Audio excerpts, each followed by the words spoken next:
নবমীতে সবচেয়ে জমকালো সাজ শুভশ্রীর নাকি মিমির? রাজ এই শাড়িটা কিনে দিয়েছেন। নুসরাতের গয়নাটা দেখেছেন একবার? ছেলে মেয়েকে এদিকে একই পোশাকে সাজালেন কোয়েল। সত্যি দারুণ লাগছিল। টলিউডের নবমীর সাজে কে হিট, কেই বা সব থেকে বেশি সুন্দর, কার সব থেকে বেশি দামি গয়না, আপনিই দেখে বলুন।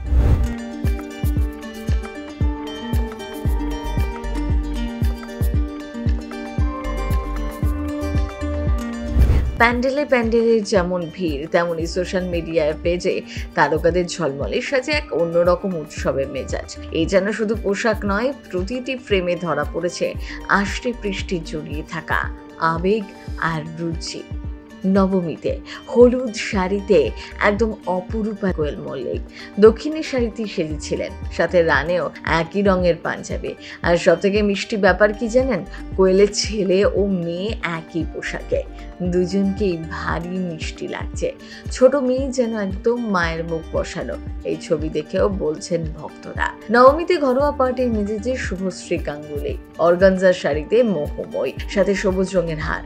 সত্যি অপূর্ব লাগছে তাকে। স্বামী রাজের কোলে বসে ছবিও পোস্ট করেন। এদিকে আটপৌরে শাড়ির সাথে হালকা মেকআপ, সাবেকিয়ানা যার পরতে পরতে। নবমীর রাতে এই সাজেই ধুনুচি নাচে মাতলেন মিমি চক্রবর্তী। দুর্গা মায়ের আরাধনায় ধুনুচি নাচে মাতলেন, সেই ভিডিও নিজেই পোস্ট করেছেন। নায়িকার কাছে শারদীয়া মানে কসবার নিজের আবাসনের পুজো। এই 4টি দিন নিজের ঘর থেকে নড়েন না মিমি। প্রথা মেনে দশভূজার আরাধনা হয়, আর পুজোর জোগাড়ে হাত লাগান নায়িকা। প্রতিবারের মতো এবারেও তার ধুনুচি নাচে পা মিলাতে দেখা যায়। প্রথার সাথে খুব ভালোভাবেই পরিচিত মিমি ভক্তরা।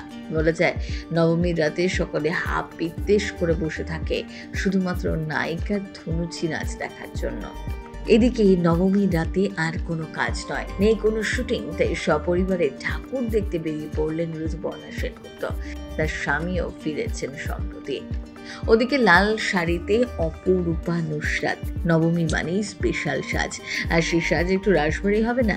তা কি করে হয়? সেরকম রূপেই দেখা যায় নুসরাতকে।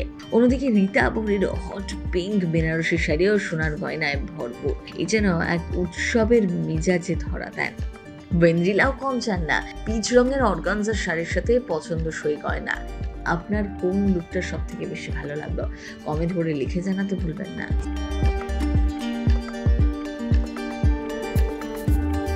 সিনে চক্কর ব্যুরো।